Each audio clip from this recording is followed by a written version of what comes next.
just come off the stage when you've been talking about operational excellence in terms of how that works at the PMO.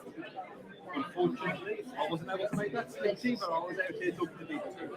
What did I miss?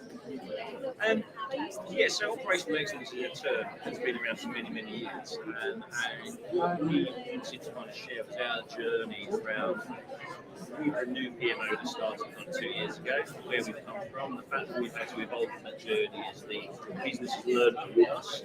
And so it's very much kind of sharing the need for being customer-centric. The next breakout sessions are happening now. Please make your way to the rooms. It's very much about being very kind of understanding who your internal customers are, really understanding why you're there. And we've kind of shared the stories of other organisations whereby people come in as a PMO and they think they know what the business wants, but really taking the time to understand what they need. And then once you understand the problem you're there to fix, kind of build your purpose around that, but make sure that your purpose is very customer-centric. Removing anything in that process that gets in the way of those processes being simple, because if they're not simple, it's really hard to pivot. It's like for us as an evolving team, we had to pivot a lot in 2 years. So we need to make succinct as crisp as possible. But we also spoke about the impediments that firms struggle with. So we personalised and shared out. We said, this is your impediment. Really understand how you're going to navigate that. Talk about the things that prevent you from being successful. Really hone in on what's the root cause of that. So we shared some tools for that, etc.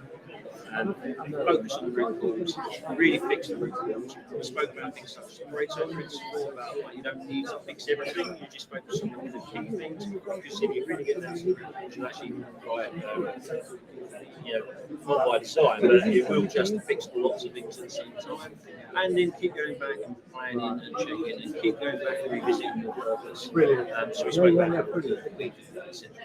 Okay. Ladies and gentlemen, please can you make your way to the breakout rooms as the next sessions will be beginning shortly.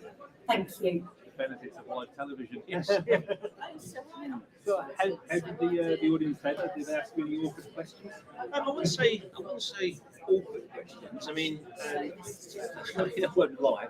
Because Antonio's speech finished a little bit late, we was kind of 5 minutes started late, so I was thinking it clearly was a subject that was going to resonate with people. We had about 5 people in the room, but the room very quickly filled up, and you could see people really moving into the conversation.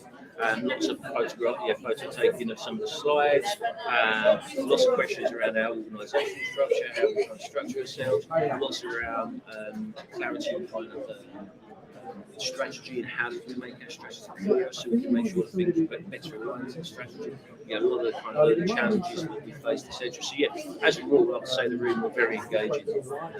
I enjoyed it. So I've worked on a number of operational excellence and operational transformation kind of programs.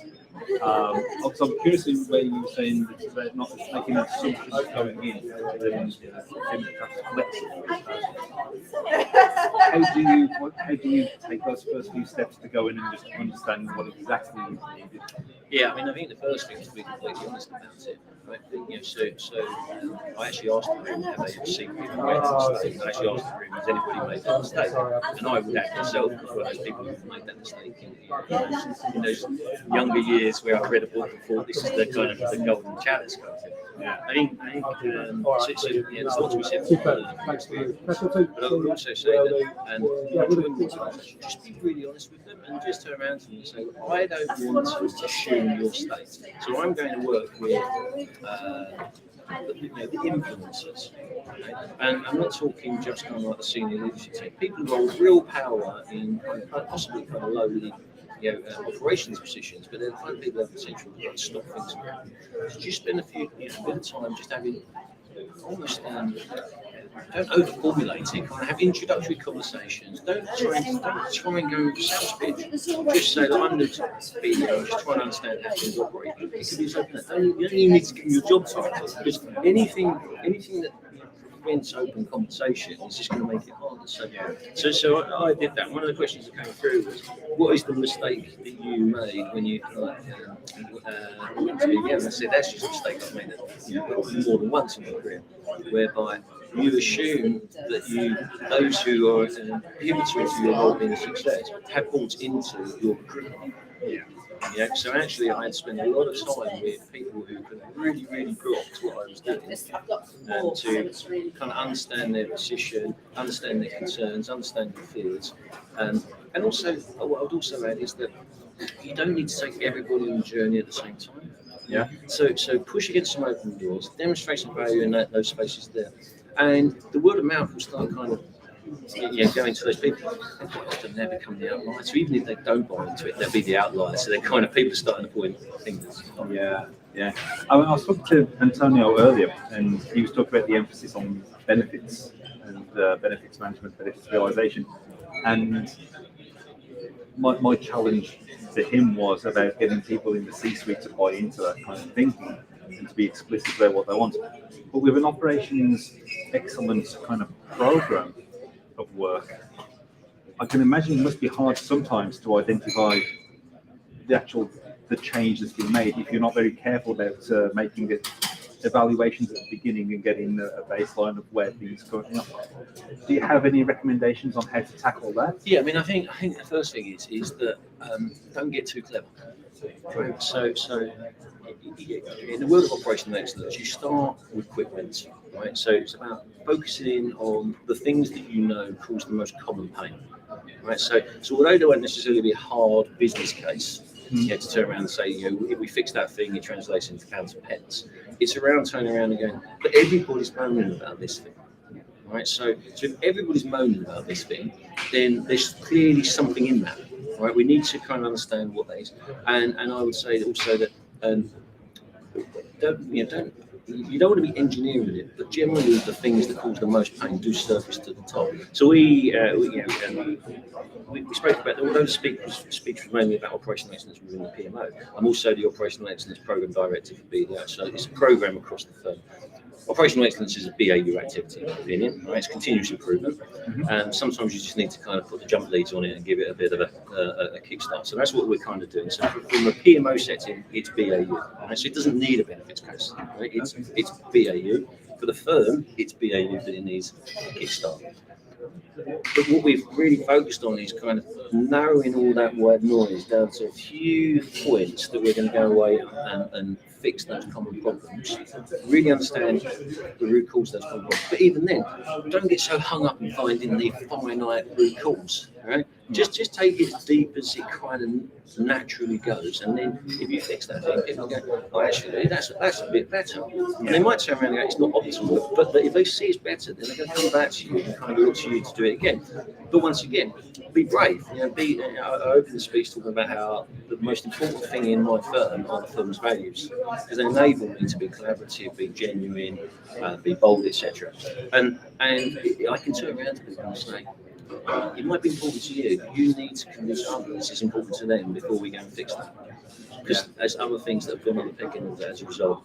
So it may be okay now, whereas it wasn't okay before. It may not be optimal, but do we need that thing to be optimal at cost of things that aren't okay that need to go to okay? Yeah.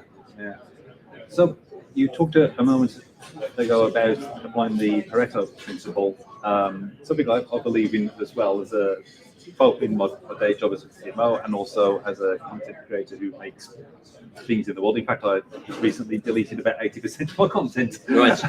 Because it just wasn't quite in line with what I wanted to do. It wasn't producing that value. So when you're looking at all of the things that could be done in the operations, and as you point out, it's a BAU thing. It's going to operational excellence is something that will never ever end, as long as anything is changing anyway. So, do you apply the Pareto principle to deciding where the most value comes? Yeah, so if I kind of personalise it for what we've done within the wider organisation, so we needed to understand, to enable us to go into a Pareto principle approach, we needed to understand what our macro processes were at the firm. So when I talk about macro processes, it's that kind of like the start of the activity to the end of activity. It's kind of functional agnostic. So the example I always use is recruitment. Recruitment will, it doesn't even start at the hiring manager. There'll be kind of a marketing campaign about why we're the right firm to join. So it really starts early in the journey, and it's right through to the person joins day one. And that would include, kind of provision of IT kit, different areas within HR to kind of support that individual, material from to read during the interview process, agency support in that process. So it's like, so there's a lot of people involved in it. It's not just the one function in the firm that's called recruitment. So we wanted to understand what our macro processes were. We went out and did an exercise to do that. We've identified circa 30 macro processes across the firm. Okay. Is that going to be the end state of them? No, right? Because somebody will kind of like want to pick and poke at them a little bit and kind of come up. But I kind of went, but it gets us closer to where we want to go. Yes. We then asked the areas that are the fee earners in the firm to say, of those 30, which are the 5 that cause you the most pain? So we lifted it straight up to the top 5. Right? So we're 25 backlog. Got those 5, and then we asked the business what are the pain points you experience across those top 5, and we got an extensive list. And we went, okay, this is your extensive list. Which of those pain points are the 5 most painful? So we went from kind of 30 that might have had like 20 pain points each. So kind of what's that work out? I'm trying to imagine 600 pieces of data. Okay, and we moved it down to kind of 25 things. Of those processes, we said, which is the first one we need to fix, which is your priority pain point within that. So we really put the top one, right, kind of thing. We said, if we fix that one thing, we're moving in the right direction. There's maximum value at this point in time. And I remember when I was first introduced to Pareto principle, I would have been in my kind of mid-20s. I was doing my papers in kind of charter quality management, etc. So that was the first time I was really introduced to it. And I remember getting really hung up on the statistics of it. It's like 20% and all this. And it's kind of like, no, Pareto principle doesn't mean that. You just have to kind of bring it right down. Because in theory, if the top 20% delivers 80% of value, the top 10% are going to deliver 70% of value. It's diminishing returns. So really kind of take it as far down as you can. Yeah. Well, I've got one last question for you, slightly unrelated. Maybe overlaps in some parts. The future of PMO. How do you see it? Yeah, I mean, it's a really interesting one. So I think the big future is around automation of repeat tasks. There's a hell of a lot of PMOs that still regurgitate the same things over and over and over again. Yeah, I know. but also, I think the most important thing is actually then that's the question you should be asking you is like the human value is it should never be called reporting. It should be called insights. Right? So we refer to it as insights, and it's about turning around and going, we've got all this valuable data. How do we convert that into information? So use automated routes.